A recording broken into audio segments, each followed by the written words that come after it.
against Bitcoin. It's going up forever.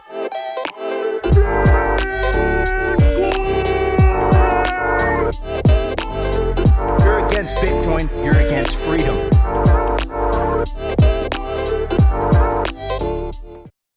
Yo, welcome to Simple Bitcoin Live, your number one source for the peaceful Bitcoin revolution, cut-breaking news, culture, matic warfare. Will be your guide through the separation of money and state. Ladies and gentlemen, you're tuned into Simply Bitcoin Live, the most watched daily Bitcoin live show on YouTube, Rumble, and X. Sit back, relax, enjoy the ride. Lots of stuff to cover today. When I heard this news initially, I'll be honest with you guys, I thought that the Simply Bitcoin news team kind of dropped the ball. And then I went to Michael Dell, the founder and CEO of Dell Computers, literally one of the most successful computing companies in the world, extremely successful entrepreneur. I still think he owns the majority of Dell, and he started off slow. He started off slow with some hints that he was into Bitcoin, and a lot of people in the comments were going pretty enthusiastic. Saylor jumped in there. A lot of the high key Bitcoiners are jumping in there in the comments like Bitcoin, Bitcoin, Bitcoin. And I saw the news initially from the Simply Bitcoin Twitter account, which I highly recommend. It's one of the best Bitcoin news aggregators. And I was like, our guys must have messed up. This is crazy. And all of a sudden, he literally dropped a meme of the Cookie Monster eating Bitcoins, making it incredibly obvious. And Dell actually has a history of accepting Bitcoin as a means of payment, very early on, I might add. And I was talking to my friend Sal, and Opti's good friends with him too, this morning, and I was like, this is a historic moment. This is the next domino. If this domino falls, and it's not just adding capability to the Dell website to pay in Bitcoin, it's like actually putting Bitcoin on their balance sheet. This is the next domino to fall, and things will accelerate dramatically from here. This isn't Selmer Scientific. This isn't just some company in Japan that no one really knows. This is Dell Computers, and it's a really, really big deal. This is what winning looks like. Saylor's won big. We're winning big. It's the beauty of Bitcoin. Everyone wins. You're holding Bitcoin. You don't sell it. You stay humble. You stack sats. You stay solvent, and you win. And I think the best expression is time in the market beats timing the market. And if this is true, if he's not, and again, I can't help to think, but this being signal, I can't help to think that Dell Computers is going to follow in the footsteps of Michael Saylor. He also has an enormous family office, so maybe he's pointing that it's him personally. I would like to believe that it's Dell. They hold a tremendous amount of cash, and if you're holding cash, large amounts of cash, it's just like you are literally holding on to a melting ice cube. So this would be enormous. This would be groundbreaking. And this would further set the mood and the tone for the bull market that's coming. I believe it's going to start warming up again towards the end of the year into 2025. And while everyone's freaking out because we're at $63,747, I would just like to remind everyone, we're very close to all-time highs. And, these prices were, getting everyone excited not that many, a couple years ago. So I feel really good. And the more Bitcoin consolidates at these levels, the more the spring effect is going to take place. The more hardcore the launch is going to happen. And this is big news. I can't emphasize that enough. In other news, we have Tyler and Cameron Winklevi throwing their hat in the political ring and putting their money where their mouth is, and putting their support behind the Orange Man. And we all know that the Orange Man has been supportive of the Orange coin. Now, their reasoning behind it is actually extremely thorough and very in-depth, and we're going to go explore it today. And it's something that we've been covering for, over a year now, which is They've been getting extremely political about this. It's specifically the Biden administration. We didn't choose this path. They decided to go after the industry. And in Cameron or Tyler's response, their reasoning as to why they're donating $1 million each to Donald Trump for him to get elected, they go in depth into the details of what the current administration has done in order to stop the industry. And that leads me to like a very important question. Is it really the role of government to attack private industry? Is it really the goal of government to attack innovation? It's awesome how Bitcoin exposes incentives. It's not the role of government to do that. The reason that they're doing that is because now the source of power and the source of funding for government is being fundamentally threatened by something they cannot stop because of its decentralized nature. And it exposes the tyrannical nature of the state. It exposes the tyrannical nature of government itself. And this is what I'm talking about when I say Bitcoin exposes incentives. It's beautiful to see. You can see it in 4K. If you are against Bitcoin, you are pro central banking. If you're pro central banking, you're pro theft, you're pro war, you're pro nihilism, you're pro slavery. It's as simple as that. It is literally black and white. There is no gray. You're pro Bitcoin, you're pro freedom, pro individual, or you're pro central banking and you're pro slavery, you're pro nihilism, you're pro usury, you're pro slavery. It's as simple as that. It's really that simple. And we can get into the discussion why it's that simple. But yes, Bitcoin or slavery, and the political scene is getting a little bit warm. So it's going to be a great show. Also, during the culture segment, we have our friend back in the house. The man, the myth, the legend himself, Lightning Goats. Sat is back, and we're going to feed some goats via Lightning today. We're also thinking about potentially incorporating feeding goats into the Simply Bitcoin live show. If you think that's a good idea, please let us know in the comments. Last time we did it, you guys absolutely loved it, and we always have a great time when Sat comes on the show. All right, ladies and gentlemen, no more delay. I do want to bring up my legendary co-host, who is always optimistic. And he worked out just like me, man. So we feel good. We got the serotonin. We got the endorphins pumping. Shout out to Sal. Does an incredible job. We'll have Sal back on the show soon. How you doing, Opti? I'm feeling great, man. I feel great. Life's wonderful. We're on the Bitcoin stand. We get actually, I was getting trolled yesterday, I think, in the chat about saying Frantran and shout out. So on that note, we have Frantran, not only the institutions, but the billionaires of the world. So pat yourself on the back. It's so awesome being a Bitcoiner, man. Life's so much better on the Bitcoin standard. So on that note, let's bring in Lightning Goats, because I know that's what he wants to talk about today. It is how unplugging from the fiat world opens up a whole new world when you get on the Bitcoin standard. And if you guys hang out in the chat with us, then you already know that Lightning Goats is always in there talking about unplugging from the fiat world and getting on the Bitcoin standard. So we're going to talk about that a little bit in the culture. And then, of course, you guys can feed some goats. So let's bring in Sat. Sat, how you doing?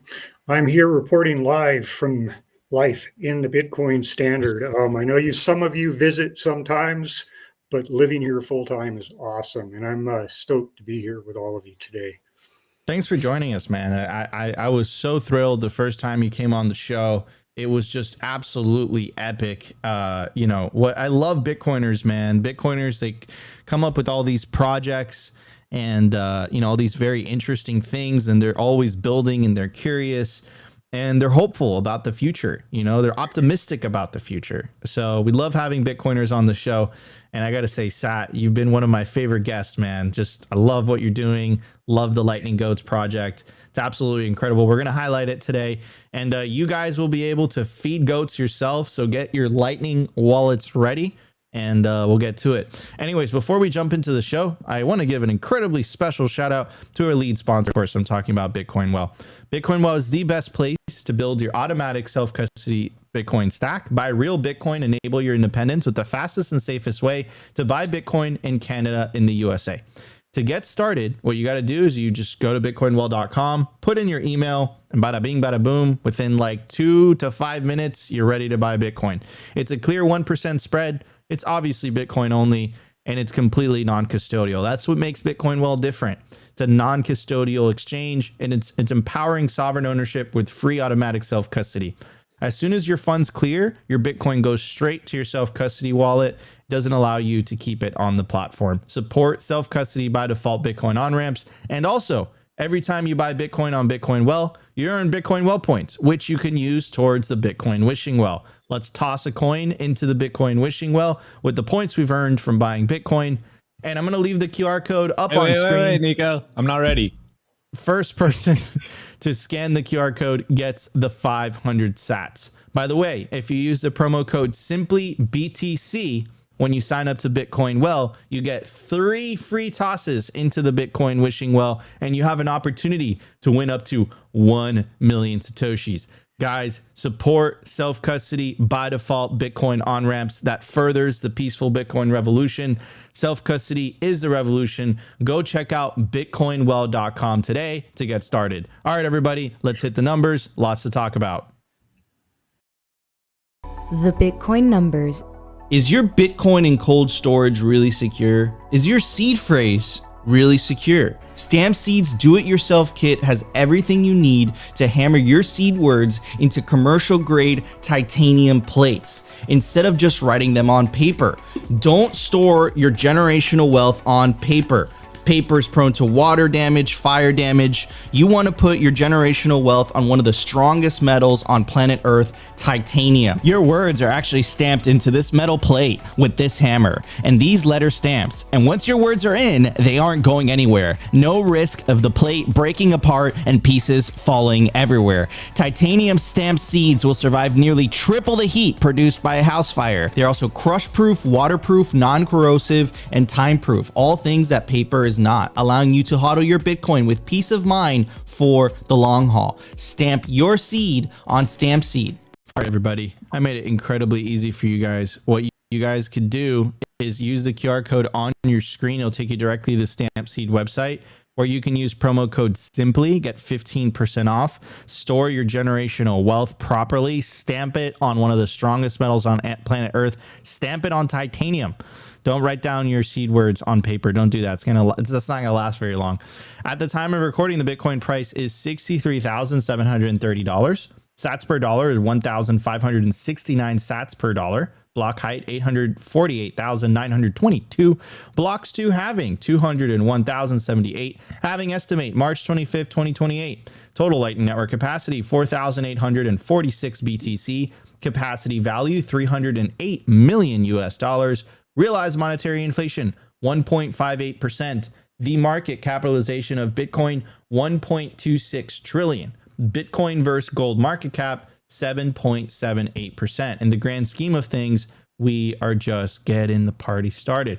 Anyways, one of the things about mining is that it takes stranded energy that was already going to waste, and it gives it value, right? And you can use a lot of the excess heat from miners to do a variety of different things. The reason that we like to talk about this is because one of the attack vectors, one of the things that the legacy media says about Bitcoin is that it's energy intensive, consumes too much energy, it's bad for the environment, all the bullshit talking points. They're telling you those talking points because it has nothing to do with mining using too much energy. It has to do with the separation of money and state. So what we want to do at Simply Bitcoin is we want to arm you with the talking points so that when you're at Thanksgiving or where you're talking to an aunt and uncle that for whatever reason still trusts and reads the New York Times, you're armed with the facts, you're armed with the data, and you can hit them back and hopefully wake them up from the matrix. All right, everybody. This is an information war after all. Let's check out this new video from Marathon. Marathon Digital Holdings has launched a 2 megawatt pilot project to recycle heat from its digital asset compute data center to warm a community of 11,000 residents in Finland. This pilot project is Marathon's first digital asset compute operation specifically tailored for district heating solutions. District heating involves heating water in a central location and distributing it through a network of underground pipes within a local area. Marathon is exploring ways to monetize heat generated by its data centers, allowing district heating systems to use this heat instead of burning fossil fuels or biomass for thermal energy. This pilot project represents an innovative test in Marathon's pursuit towards developing new revenue streams and strategic approaches to achieving zero-cost power for digital asset computing, while offering new solutions to the world's energy transformation. For more updates, visit mara.com. I mean, it's great. I gotta say, man, like, I think that there's so many different projects. I know that there's different companies, by the way. In Canada, they're already using excess miner heat from miners to I don't know if you guys have ever been to like old locations and whatnot, but essentially what they do is that they have like these double doors to make sure that the cold isn't getting inside, and between those double doors there's like all this heat coming out from the top. But I heard that there's like a strip mall or like a mall in Canada that's essentially that heat is coming from miners, right? Because they do produce a lot of heat. We also had someone on the show that is basically heating a greenhouse with the heat from Bitcoin miners, right? So instead of just paying for a regular heater, I also believe that there's a company that makes a heater that mines Bitcoin as well. So, you know, instead of just paying for a heater, you're going to pay for that electricity anyway. Why don't you kill two birds with one stone? Why don't you mine some Bitcoin, you know, make some sats back, make some money back on that electricity bill, and at the same time, you know, heat your home with that excess heat, right? So I think that's really fascinating. It's really cool. I think it's just the tip of the iceberg. I think that there's so many different opportunities there in that industry. I'm really excited to see what entrepreneurs are going to develop over the next decade. And also, what I'm also excited about too is I think that there's going to be a new type of gold rush, and no pun intended in that.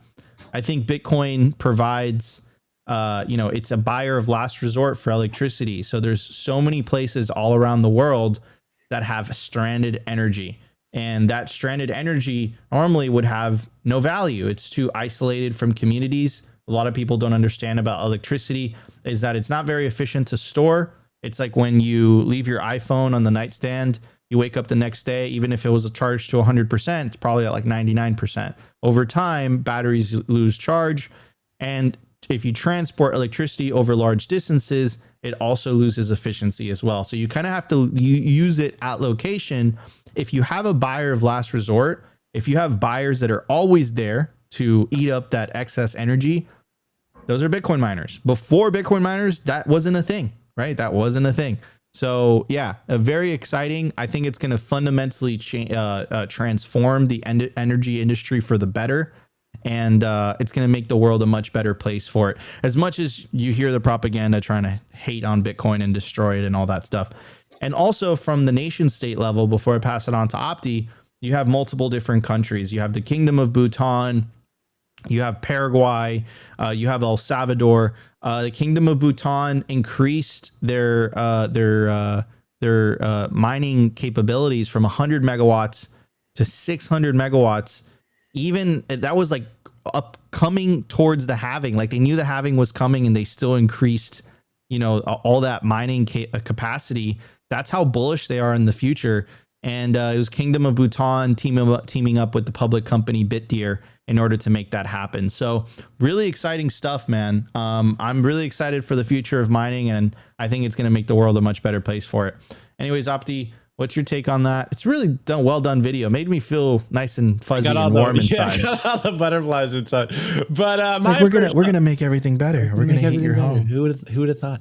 My first thought is obviously I'm gonna have to troll a little bit, you know. But like, man, look at all of that wasted energy saved via Bitcoin miners. Like, who would have thought? I thought we were gonna boil the oceans, and in fact, we're just heating up, you know, cold cities. Love to see it. Absolutely love to see it. And I'm gonna go on the edge here, Nico, and go really, you know, outside the Overton window here and troll even harder. But arguably any energy that isn't used to mine Bitcoin is a waste of energy. So what was it that Foss said when he came on the show, unplug Denmark?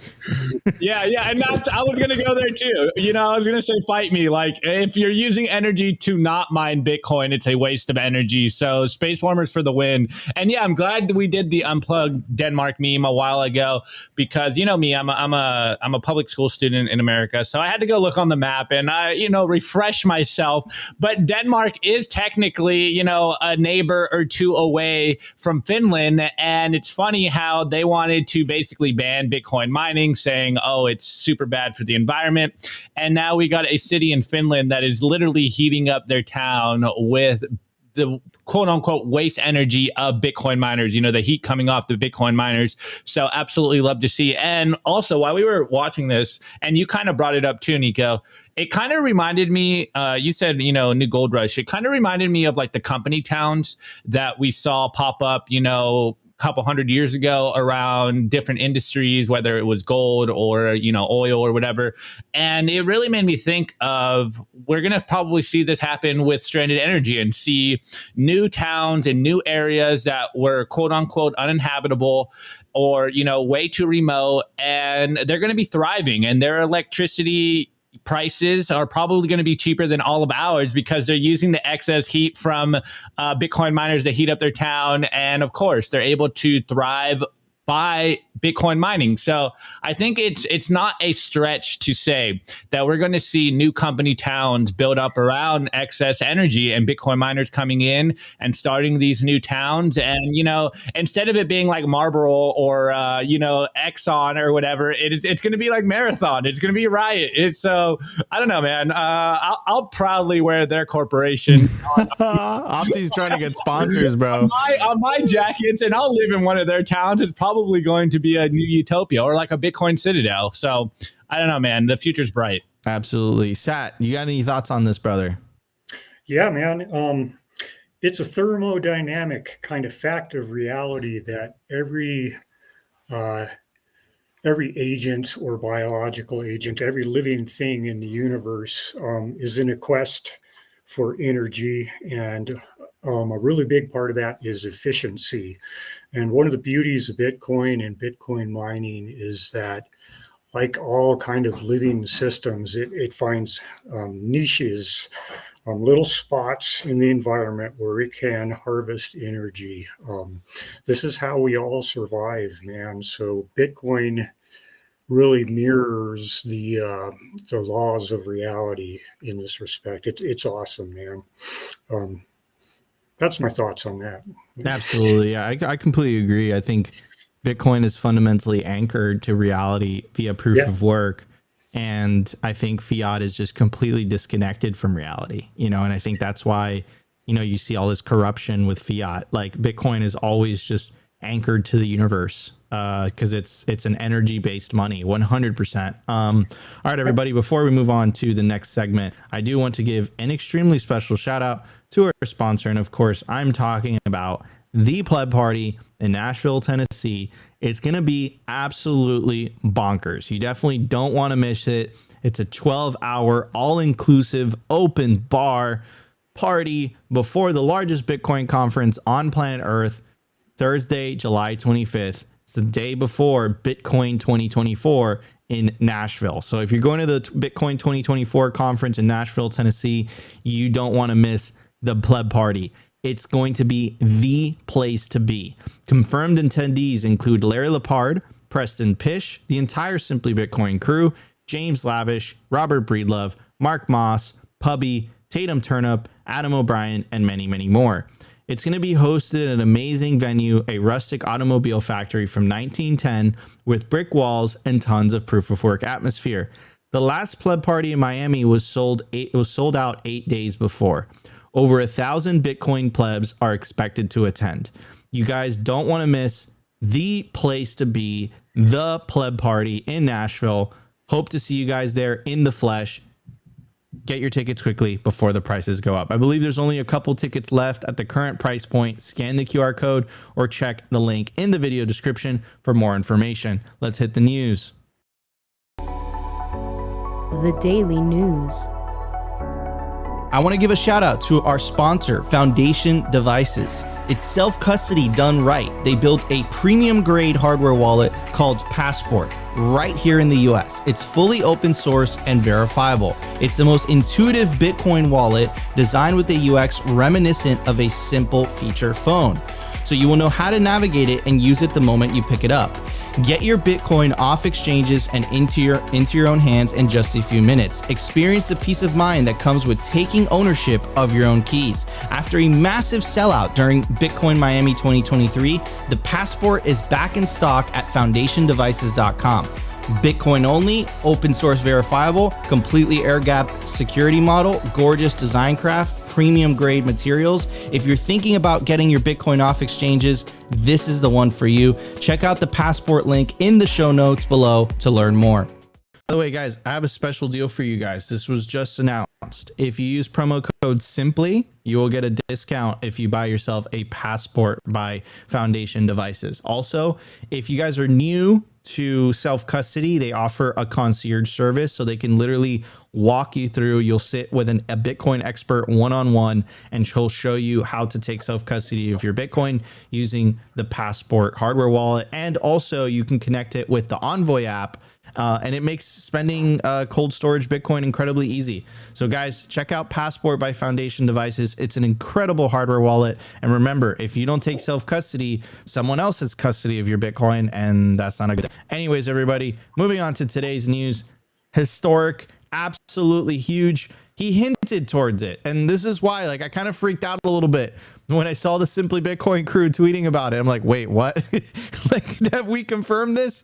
But yes, it's basically confirmed, and we'll get to why that is. So, of course, you have Michael Dell. Michael Dell is the founder, the chairman, and the CEO of Dell Technologies, and he hints towards it a little bit. On June 20th at 6:35 a.m., he said scarcity creates value.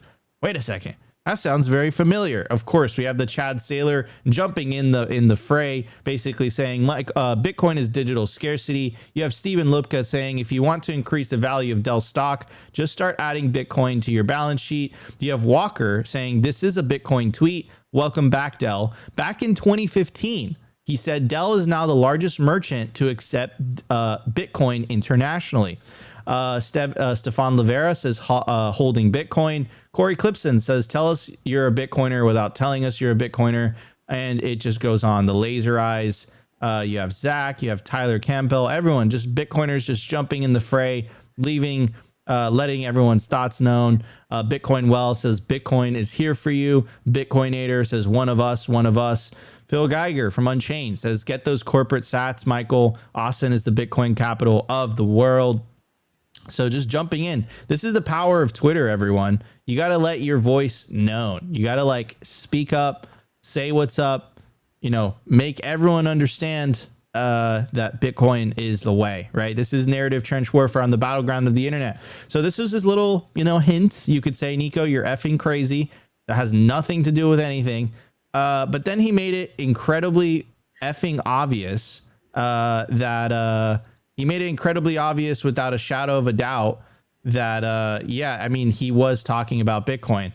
And the way that he did that literally was via a meme, which I find absolutely hilarious. This is confirmed. This is true. This is actually real.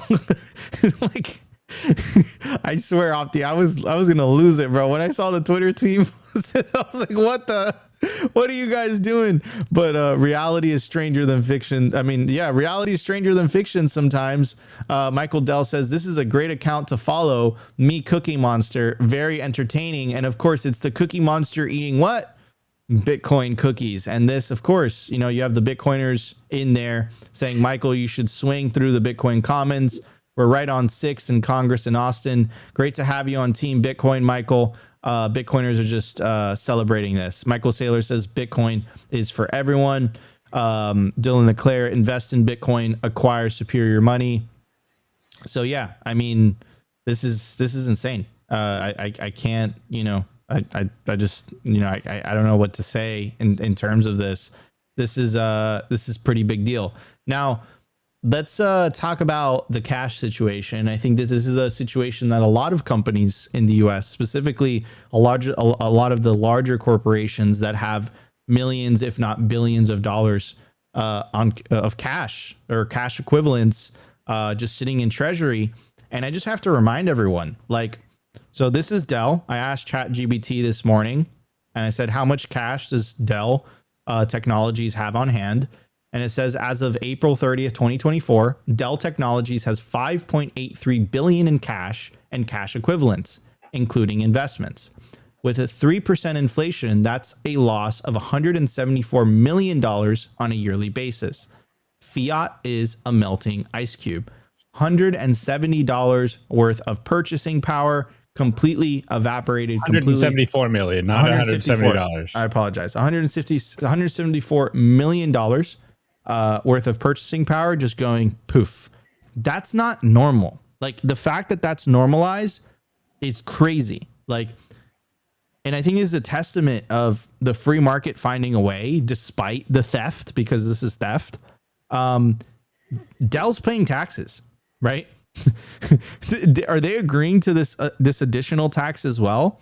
Now, what's really interesting is that, like, they can just put a percentage of that $5.83 billion that they have in cash.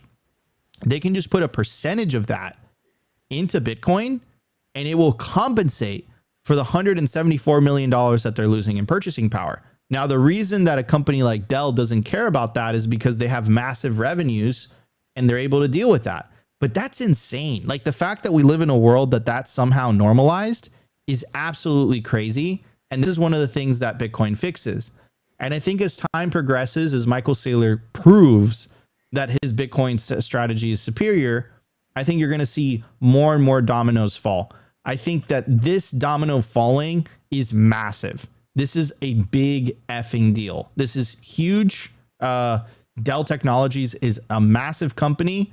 And I think that if he finally comes out and says the quiet part out loud, I think it's going to make a massive splash, and it's going to further accelerate Bitcoin adoption, because any company that is competing against Dell is going to be at a disadvantage, right? And it's not like MicroStrategy. Like, MicroStrategy, Michael Saylor said this yesterday, right? He was basically saying, like, look, until we adopted a Bitcoin strategy, we were thinking about selling the business. Like, we tried all these different things. We didn't know how to grow the business. We thought we were dead, and then we adopted a Bitcoin strategy. Dell is a pretty successful, computer company. Obviously, it's not as successful as it was, but, it's still, if you go to a school or you go whatever, most likely, or at least when I was growing up, everyone just had like these Dell computers. So anyways, absolutely massive, big effing deal. And of course, another sign as well, if you still don't believe me, Michael Dell retweeted Michael Saylor responding to Michael Dell, basically saying Bitcoin is digital scarcity. So, I mean, like, how many more signs do you need, bro? Here's Michael Saylor kind of making a joke, new logo. And of course, it's the Cookie Monster eating Bitcoin cookies. In other news as well, of course, you have Tyler Winklevi of the Winklevoss twins. They co-founded the Gemini Exchange, and he announced with his brother that they're donating $1 million worth of Bitcoin to Donald Trump for his re-election in November. He also said that he's voting for Donald Trump in November, and he gave his reason as to why he's doing so. He goes on to say, over the past few years, the Biden administration has openly declared war against crypto. It has weaponized multiple government agencies to bully, harass, and sue the good actors in our industry in an effort to destroy it. This administration's actions have been nothing short of an unprecedented abuse of power, wielded entirely for twisted political gain at the complete expense of innovation, the American taxpayer, and the American economy. There is nothing the Biden administration can do or say at this point to pretend otherwise. Some of the lowlights include the following: the weaponization of the banking system against crypto companies and their principals. Known colloquially as Operation Choke Point 2.0, this starts with the OCC and the FDIC giving guidance and instructing banks behind closed doors not to bank crypto companies. Any bank that doesn't follow orders is threatened. Does that sound like a government? That sounds like a mafia, bro. That is crazy. Anyways, and this is like leads me to like another thing that I've been saying for a while, which is, isn't it strange that the corporate, the entities and, the government agencies that are responsible for quote unquote regulating the industry also have a lot to lose if the industry succeeds? It kind of creates like a misalignment of incentives. Anyways, he goes on to say, the conversation goes something like this, quote, "That's a nice bank you got there. It sure would be a shame if something were to happen to it because you bank some crypto folks. If this tactic is not enough to scare a bank into line, the examiners will be sent in to turn everything upside down. This will almost certainly lead to, quote, finding something. Show me the bank and I'll show you the crime. That results in a massive fine or a new supervisory rules and conditions that cripple a bank's ability to operate. The risk is simply too great. Banks could either choose not to bank crypto companies or have that choice made for them. These agencies have God mode over banks because they can yank their license or FDIC deposit insurance at any time, citing safety and soundness concerns. That is why they can behave like characters out of The Godfather and intimidate banks into dropping any customers or customer segment they want.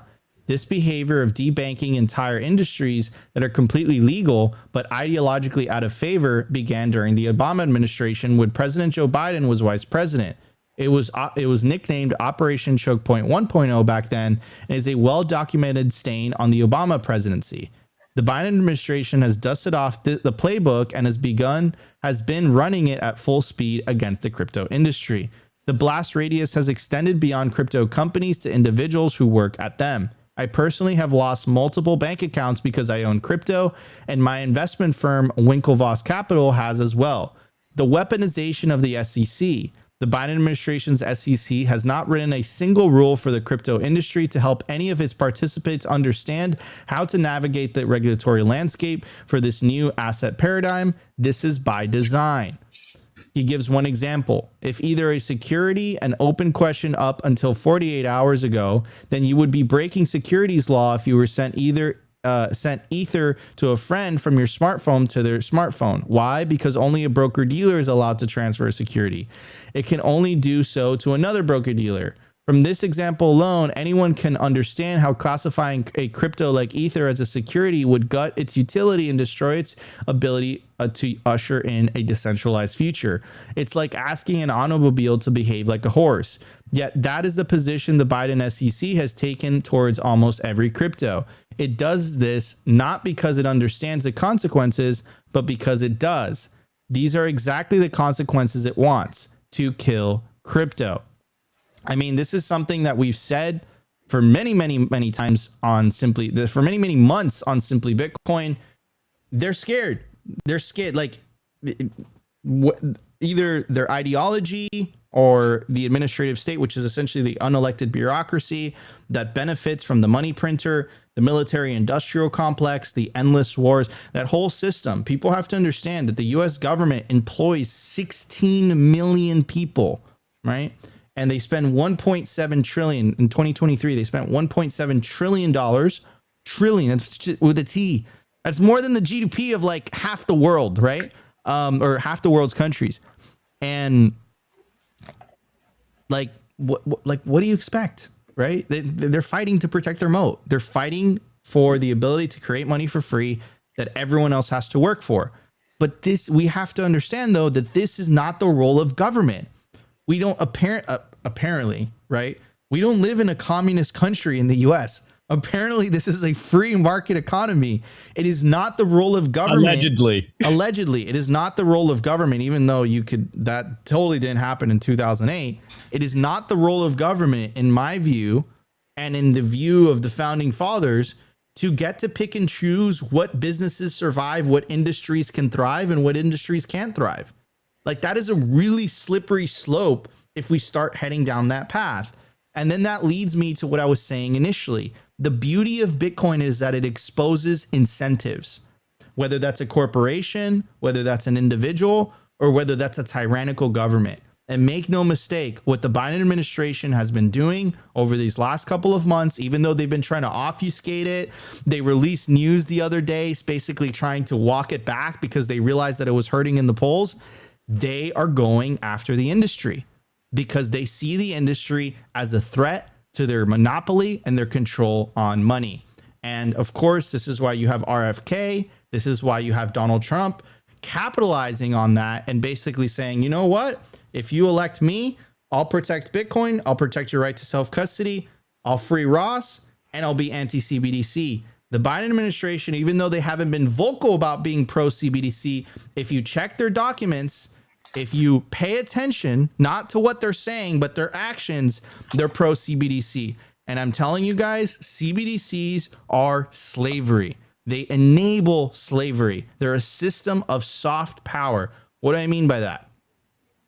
If you speak up against the government, if you have opinions that they don't agree with, if you have certain behaviors, if you drive past a certain limit because, they believe in the whole, carbon neutral stuff, 2030, ESG, all that stuff, they can just shut off your money. I don't want to live in that world. That wasn't the world that I was sold on. I'm a first generation American. So is Opti. This isn't the America that we were sold on. It Frankensteined into this creature that we're not familiar with. And that is literally, this has started since the establishment of the Federal Reserve in 1913. It started this fucking Frankenstein creature that's bloated the American bureaucracy. And now it's gotten so big that now it's starting to, encroach into the rights of individuals and everyday citizens. Bitcoin is saying, look, enough is enough. And in the process of them saying like, holy shit, the party's over, we can't make this thing go away, Bitcoin is better money, we can't compete on the open market, what do? What tyrants know how to do best. Let's lock these motherfuckers up in a box. Let's scare the shit out of them. Let's say self-custody is a danger to society and the world's going to explode. Fuck no. They're scared. And they're not scared for the right reasons. They're scared because they fear that they're going to lose control over you. Do you really want to be ruled by people that get scared because they're losing control over you? No, that's a very, very strange world to live in. Anyways, Opti, what's your take on the Winklevi and then Dell? Yeah. So first, on your last point, there's more of us than them, so they should be absolutely terrified if humans actually organize towards productive things. I'm sure we wouldn't have the government that we have today. Did Nico call us motherfuckers? Did I misspeak or something? I don't think I did. Who knows? Anyways, going back to the Dell, I don't want to simp for billionaires, but Michael Dell is the 14th richest man in the world, and shit. Yeah, if he's out here memeing Bitcoin memes, like, you love to see it. I think it really goes back to what we've been covering the last couple of months, that once Bitcoin got the nod from BlackRock and then from even Trump talking about it, you're seeing that there is a shift in regards to Bitcoin. It's becoming a presidential topic, a hot button topic. And now everyone is looking toward solutions. And I've been saying this for a while. We all have the same problem, whether you're a billionaire CEO or you're an average Joe on the street, or a nation state. We all have the same problem. There is nothing to save your wealth in that is quote unquote risk-free. The risk-free trades are absolutely getting blown up. And so everyone is looking for a solution, which of course is Bitcoin. And I was really reminded I knew we were going to talk about this, and I was reminded of the clip we played yesterday of the Harvard kids. They're laughing at the fact that saving in Bitcoin is the best move moving forward. But it's not lost on me that the biggest CEOs of the world, that billionaires of the world, are waking up to the problem that we talk about here every single day. You can't save in cash. You don't want to be saving in treasuries. Like, yeah, you can still buy real estate. Yeah, you can still buy gold. But the best trade of the last decade has been and will continue to be Bitcoin. And now it's becoming not only politically viable, and also not only a risk to your career, but the real risk to your career is not embracing Bitcoin. And so, the fact that the CEO of Dell Computers is now literally memeing Cookie Monster Bitcoin memes, like, life is memes and memes is life. I absolutely love it that we're the captains now, and everyone is waking up to the idea that we have front-ran billionaires, institutions, nation states, and we're in control here. You guys understand more about economics, about how the world works, than the people that have most of the capital in the world. And so, again, you should pat yourself on the back. You're ahead of the curve. And yes, maybe the normies haven't woken up to this, but they will soon enough. And it really feels like the dominoes are falling, and now it's becoming more viable to not only talk about Bitcoin, but to talk about freedom. And that leads me into the Winklevi donations to Trump. Trump, because now it seems like it's not social suicide to embrace Trump and to embrace the fact that, hey, maybe the Biden administration is actually hurting the economy, actually hurting the US, and maybe we need to switch things up. And yes, I know, Trump's not perfect, and yeah, whatever, he didn't really do anything in his last presidency, but if you really compare the two right now, one side is being pro-Bitcoin, one side is being anti-Bitcoin, and I think everyone is waking up that, yeah, maybe we need to switch sides here. Maybe we need to change things up. And again, the irony is not lost on me that we're seeing the tech class come out for Trump, when historically they're usually voting Democrat no matter what. The meme, vote blue no matter who. And now we're seeing that people are waking up like, wow, this is not the country that we were sold on. Maybe we do need a little more free market capitalism here. Maybe we need some choices here, and maybe the state is actively hurting the growth of the US. And if we want to get back to where we were, we got to change some stuff up. So it just goes to show. And also, actually, Nico, you know what I was reminded of while you were saying that RFK Jr. also came out and said the free Ross line. So now all of our talking points as Bitcoiners are becoming political hot buttons. And so, again, it just goes to show that we have power here on the internet, and they're listening to the internet autists out there. So continue to make a noise, continue to talk about this stuff, because it's becoming the political hot button topics that we always wanted it to be. And now that it's happening, we have the contrarian Bitcoiners like, no, this isn't how I wanted it to happen. It's like, no, now they're embracing Bitcoin. Now they're talking about freeing Ross. And yeah, Trump's not perfect, but he's probably better than what we've seen come out of Biden. And if RFK had a chance, then now that they're talking about freeing Ross, they're talking about embracing Bitcoin, things have accelerated, and it's no longer going to be Bitcoin being a hot button topic in 2028. It's in 2024. So again, just goes to show we're the captains now. We're in control. Continue to meme. They have no power against our memes because we have truth on our side. So go forth and meme, you internet autists. We are winning. And we are winning. We are winning hard. Anyways, I do want to highlight a super chat. We got a super chat from John. Appreciate the $20, bro. He says Trump wants to consolidate Bitcoin mining in the U.S. And this is corporate capture to enrich the Trump family personal wealth wallet and those of BlackRock and Wall Street buddies. Absolutely. 1,000,000%. Yes, of course, he wants to enrich himself, just like every miner wants to enrich themselves when they mine Bitcoin. But the beauty of Bitcoin is aligned incentives. People pursuing their greed actually makes the Bitcoin network stronger. If Trump is competing for Bitcoin miners to come to the United States, guess what? Other countries, the Freudian slip there, other countries are going to say, you know what? We have to create a competitive environment for Bitcoin miners to come here. This is a good thing. When jurisdictions and politicians compete for your business, you win as an individual. So yeah, 100%. He wants to enrich his family. Everyone wants to enrich their family. That's the whole point. That's human nature, right? But again, the beauty of Bitcoin is an aligned incentive structure model. Node operators aren't running nodes out of the goodness of their heart. They don't trust other nodes. Bitcoin miners aren't running Bitcoin miners out of the goodness of their heart. They want to get rich. They want to make profit. And Bitcoin evangelists even talking about Bitcoin. We love Bitcoin, but obviously we hold Bitcoin. It's an aligned incentive structure model. I think a lot of people have to understand that. Anyways, Sat, before we talk about some goats, before we talk about your Bitcoin story, what's your take on this fiat politics? And of course, the Winklevi's chiming in. Well, regarding all politicians and bureaucrats wanting to kind of use all their loopholes in the system to debank everybody, I have this reply on behalf of all Bitcoiners everywhere. Debank this, guys. I don't care. I don't care if you're trying to debank us. The interesting thing about Dell, back in the day when I was a corporate wage slave, I worked in an IT group for IntraWest.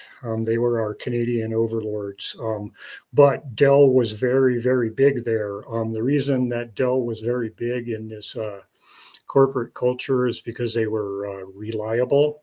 And people didn't get fired for using Dell computers. So Dell has a lot of credibility in the corporate world. And for Michael Dell or whatever, his name is, I forget. For him to be publicly endorsing Bitcoin is a very good thing because there's a lot of people out there in the world that listen to what he has to say. None of this is surprising. We've all expected this to happen. As hyper Bitcoinization unfolds, it's just everything logically follows that everybody will use Bitcoin. Everybody that we don't want to use Bitcoin is going to use Bitcoin. Everybody. It's a great thing. The last thing I have to say on this is that fiat runs on fear and politicians run on fiat. And they just print that shit out of thin air, So take everything that Trump or RFK or any of those guys have to say about Bitcoin with a grain of salt. Regarding Trump and his followers, it's actually a really cool thing that he's talking about it because all these people who are on that bell curve that we always talk about that follow him will pick up on Bitcoin as a political issue. They'll pick up on Bitcoin as an issue of freedom and liberty, and they'll pick up on Bitcoin as a matter of identity, just like people have Christianity as an identity or Oakland Raiders or, whatever their team is.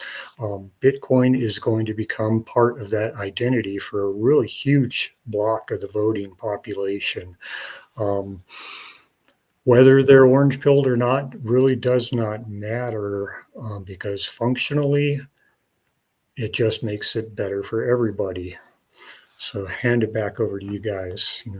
Absolutely, man. Really, really good points. Anyways, guys, before we move on to the culture, I do want to give a very special shout out to our sponsor. And of course, I'm talking about the Orange Pill app. Stack friends who stack sats join the 10,826 Bitcoiners that are currently on the app. The Orange Pill app calls itself the Bitcoin social layer. It has a really cool geographical feature. So if you're traveling, you're in a new city, or you don't know any Bitcoiners in your city, it will literally show you the Bitcoiners that are near you. And it gives you an opportunity to send them a message so you can connect with fellow Bitcoiners, like-minded individuals. It's also one of the best ways to reach me directly. So if you want to send me a DM, if you have a question for me, download the Orange Pill app, send me a message. I don't answer my Twitter DMs, and has also a filtration system. So you'll only find fellow Bitcoiners on the application. You won't get weird messages like, if you send me 1 Bitcoin, I'll send you 2. Download the Orange Pill app. It is the Bitcoin social layer. Stack friends who stack sats. All right, everybody, let's hit the culture. Let's do this. Here we go. The Daily Culture.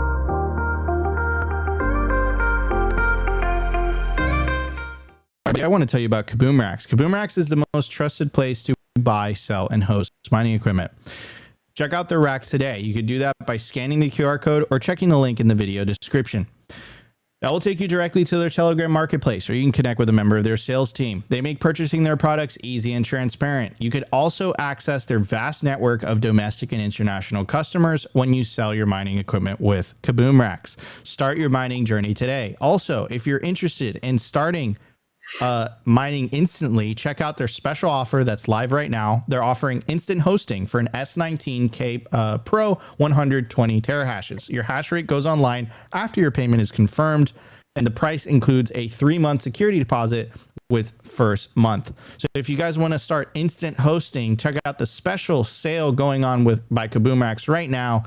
To get that started, scan the QR code, check the link in the video description. Check out KABOOMRACKS today. All right, Opti. I'm excited, man, because it is time. This one's going to be good. It is time. It is that time of the day. We're going to put the screen, ladies and gentlemen. The goats are here. Opti, can you make that full screen, por favor? Yeah, I got you. Thank you, sir. Right, actually, I'll put on the audio, though. Let's see. You can hear the goats. All right, in the we wind. can hear the goats. All right, ladies and gentlemen, I'm going to do the first one. The way that the right. goats were. Someone already did it. And okay, Okay, guys. Before we talk about Sat's project, the Lightning Goats, there is a good comment in here, and this is exactly what Sat wanted to talk about. So we got Rock Bottom on here, and he goes, "Bitcoin is the only place I feel safe to put my savings while I go on living my life." And I think that's a perfect segue of what Sat wanted to talk about here. And if you guys hang out in the chat, you guys will see Lightning Goats commenting about this exact topic probably every other day. But the idea of saving in Bitcoin and living on the Bitcoin standard is an opportunity to get back your life. And so I'm going to just give you the floor, Sat, and you can just talk about how awesome it is living on the Bitcoin standard. It sounds like hyperbole, but everything does get better on a Bitcoin standard. I don't want to lie to you guys or anything. There are times when it's not easy. In the depths of a bear market, when all your fiat value that you have inside of Bitcoin goes down a whole bunch, there are times when you kind of wonder if you're doing the right thing. But if you go through a cycle or two, you kind of learn that there are up times and down times, and that the down times are super duper important because they teach you all these really amazing skills. Earlier, I mentioned efficiency. Living efficiently is super duper important when you're in the depths of a bear market, and knowing that every sat that you spend is going to be worth 10 times as much in a year or two, that kind of thing. But yeah, it is awesome. I've been on a Bitcoin standard myself since 2017, living off grid in an Earth ship. That means that all of our heat comes from the sun, all of our electricity comes from the sun, all of our water literally comes from the sky. We harvest all of that ourselves. We don't have a lot of recurring expenses other than those that are kind of imposed upon us by the government, right? We own our place free and clear, but we still have to pay property taxes. So every year, I have to grudgingly sell a few of my sats so I can pay the frickin' government not to take my home away, right? So there's those kinds of things. But my personal experience with this whole thing is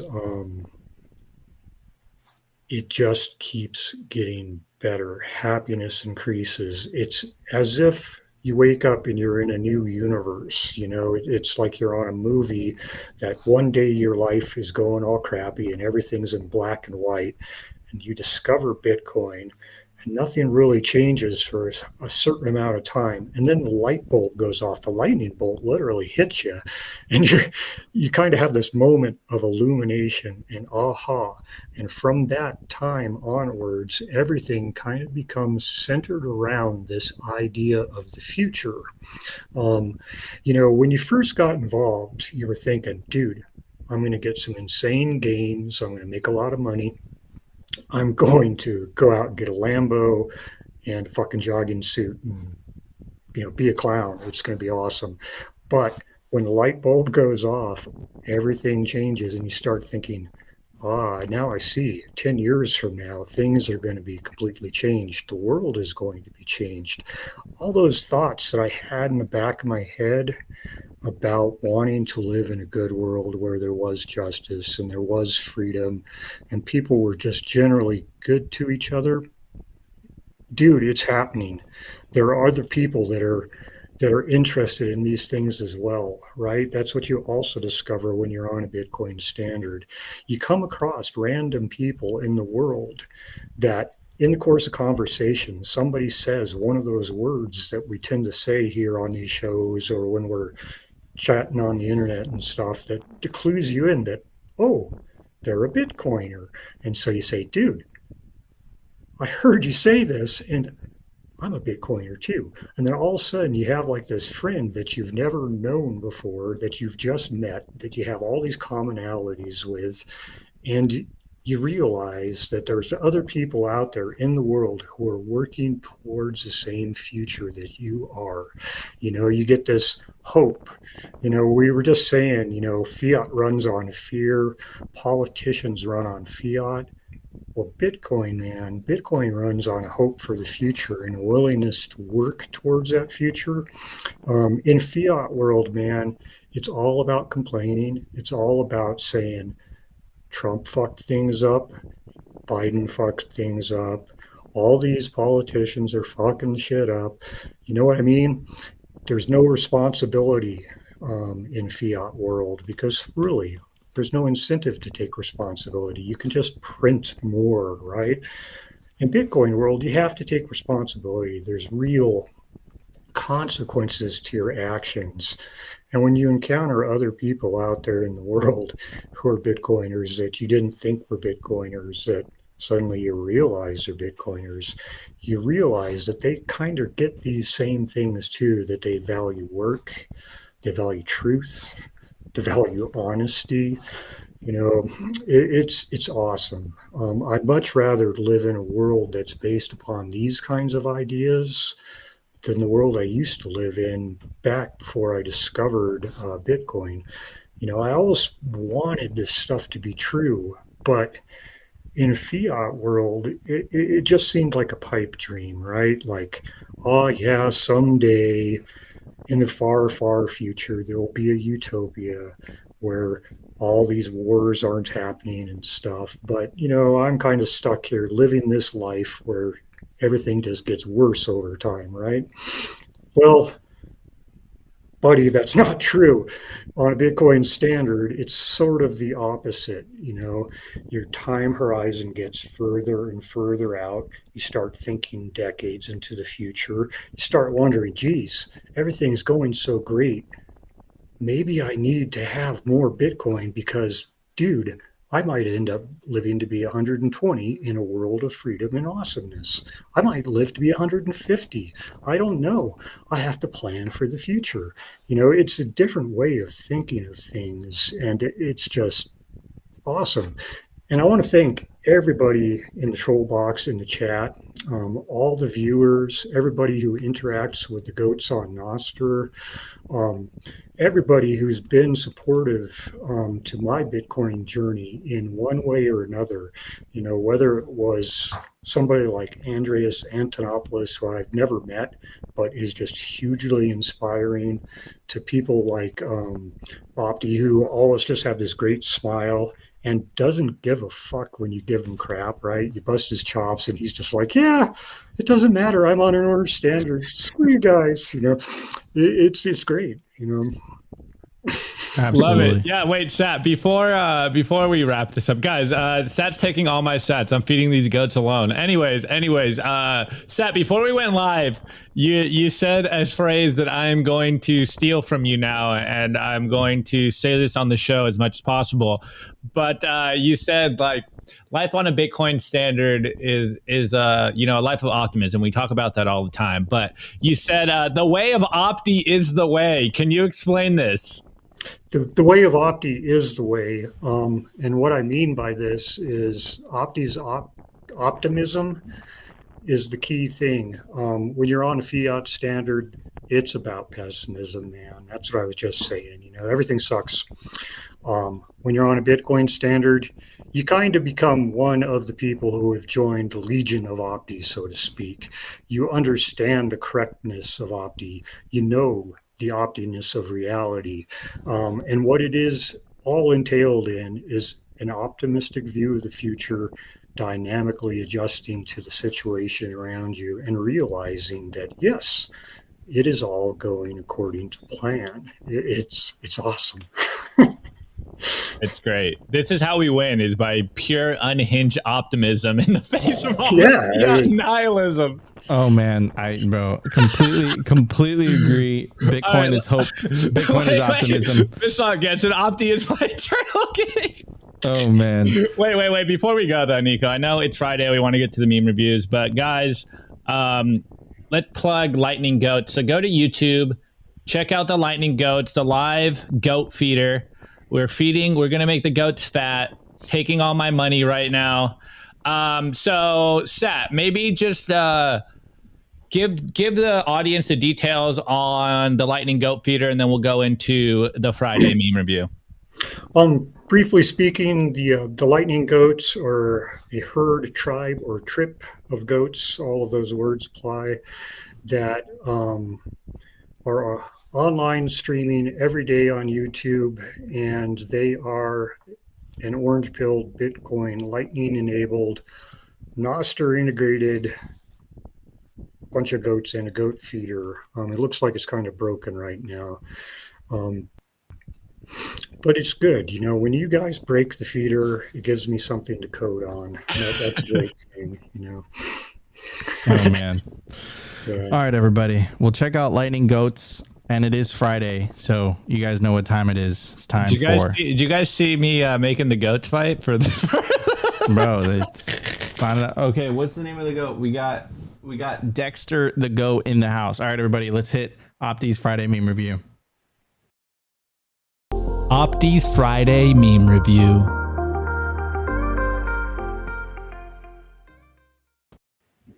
All right, boys and girls and boys, but mainly boys. It is Friday, and we're not rug pulling you on the meme review this week.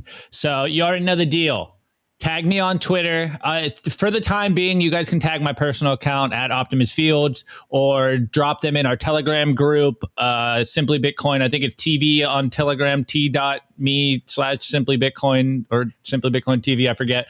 Anyways, as you can tell from today's news story, it is our meme world and everyone else is just living in it. So tweets are the bullets, memes are the artillery. You are frontline soldiers on, what's it, Nico? You're frontline soldiers on the battleground of the internet as we take down the $1 trillion PSYOP campaign of the globalists and usher in truth and a better world on the Bitcoin standard. I modified it. I modified it a little bit. Okay. So as you already know, drop your meme review score in the chat. We will cover it live as I cover these memes. So this first one is Bly Glocky, aka @Cluckies_ on Twitter. And he just goes #Bitcoin. And I thought this one was hilarious. And he goes, normies when they understand money, and you see this kid, he's just crying. Like, wait, what? Is that what money is? Wait, is it just all government debt IOUs? Wait, is this not even worth the paper it's printed on? Oh my God, what is going on? Why do I slave away for paper cuckbucks? Anyways, next one is by Joker, aka @Boomstick44. And we got the classic Steven Crowder here sitting at the table, you know, convince me otherwise. And he goes, capital gains tax is the government taking profit after debasing the currency. Change my mind. Exactly. Once you understand the scam, you can't go back. All right, this next one. This next one's hilarious. All right, we got BTC Padre here, and we got, you know, some person going under the urinal or the toilet stall wall, and they got a mask on, and it goes, I'm never going to buy Bitcoin. And BTC Padre goes, please don't. Bitcoin is for anyone, and if you want to fight Bitcoin, have fun staying poor. This is the way. All right, this next one, shouts out to Bitstein, one of the OG Bitcoin memers out there, and this is from the movie The Network. I believe that's what, no, is it called The Network? The Social Network. The Social Network. There you go. You know, where we got Justin Timberlake and he's telling Zuckerberg how to make his things cool. And it's that one scene, but we have modified it and it goes, drop the O, just Dell. It's cleaner that way. Oh man, there's such a meta Bitcoin nerd meme. I love it. Okay, next one is RD_BTC, and it just goes #Bitcoin. And we got the classic meme here of the guy levitating, and he goes, billionaire stacking 50 times Bitcoin, and then it's me stacking 0.0005 Bitcoin running down the hallway with laser eyes. It's going exactly as planned, boys and girls. It's going exactly as planned. Okay, and this next one is by Coinfinity, and this is a message we cannot stress enough on this show, and it goes, exit fiat. And there's a quote here, and it goes, Bitcoin is not a trade, it's the exit, guys. Once you understand this, it's not the investment, it is the safety boat, because the fiat system is effed. And shouts out to Visnock. I just added this one. You know, I had to make a little audible here because this one is hilarious. So Nico, buckle up. Visnock, it goes, breaking the Overton window. We have Nico here. Election stolen, taxes, the creeping surveillance, and then Nico freaking out. I want to talk about singing karaoke. Let's go. Oh man. All right. This is why the Friday meme review is so much fun. Okay. All right. Look, Nico's even getting red here. I love it. Okay. Wow, I'm not prepared at all. I did not get me a I got one. All right. Speaking of Sal all week here, like I'm gonna pull it out. He gave me this Lego at BitBlock Boom, and it's a little cypherpunk Bitcoiner Lego guy with a coin and the B on his chest and a mohawk. Shout out to Sal. Appreciate it, bro. Appreciate it. All right. Your turn, Nico. I'm gonna give it this croc thing, this dad heart thing. That's what I would give it. What about you, Sat? What would you give those memes? Let's see. Give them a study Bitcoin sticker. Study Bitcoin sticker. All right. Nice. Fire. Good memes overall. Guys, if you're new to the show, the way the meme review works is you rate the meme, put your score in the chat, and we will read it live on the show. All right. First meme score is by BTC is truth. Meme score, unlicensed money transmitters draining the fiat swamp. We got Elaine in the house. We missed one. We missed one? Which one? Just do a lane. I'll pull them up. Let me handle this. If you follow Saylor, you won't be a failure. Don't get stuck in cash, a pile of trash. Just keep your Bitcoin in your very cold stash. Absolute fire. We got Matt Fry, rate the memes, a happy Bitcoin birthday to my nephew. We got Tyler Durden, says I score my spork. Very, very good. Wait. I don't fully read this one, but yeah, I think you can. Opti pro slavery Apple Maxi feels my waifu yelling from the other room. Tell those low IQ regards I need to pay my husband and Sats to buy wireless headphones because I'm sick of being indoctrinated by you every day. We got Visnock in the house. Opti will never leave the US. He is a domestic optimist. Yes, 100%. We got 100%. BTC believer. Biden trying to remember why he's scared about Bitcoin. We got Phil C in the house. I give the memes long talks over the phone between Saylor and Dell. Very nice. It's true, man. I wonder what they said on that phone call. We got Robert Schmidt in the house. I give the memes a mustache for Opti. I feel attacked. We got Loco TX. 4 cabrito tacos made from the fattest lightning goat. That is hilarious. And of course, last score is Keith. I give the memes 4 sat per byte. And let's check over on Rumble to see if we got any scores. Rumble's sleeping. So Rumble is sleeping. Anyways, and last one by Mac. We got meme score, man, goat. Anyways, guys, that was Simply Bitcoin Live. This is the episode for Friday, June 21, 2024. I hope you guys enjoyed the show. If you did, smash the like button. Consider subscribing if you feel like we provided you value. I'm your host, Nico. It's my legendary co-host, Optimus Fields. Our guest for today sat in the house, Lightning Goats for the win. Go check out his YouTube channel. You guys have an amazing weekend. Go touch grass, enjoy summer, and don't worry, we'll be back on Monday. Also, next week, we will be streaming Mining Disrupt from the Simply Bitcoin YouTube channel. So on Tuesday and Wednesday, we might be taking some time off. Don't know. I don't know if we'll be able to stream figure out the logistics, the conference and whatever. So we'll keep you guys plugged in, but we will be back on Monday. Opti's going to be doing the show in the flesh with me, live from Miami. So it's going to be a great time. Guys, have an amazing weekend. Touch grass, unplug. Bitcoin's not going anywhere, and neither is Simply. Love you guys. Enjoy the weekend. We'll be back Monday for a brand new episode. Take care, everybody. Episode was brought to you by bitcoinwell.com, on a mission to enable independence.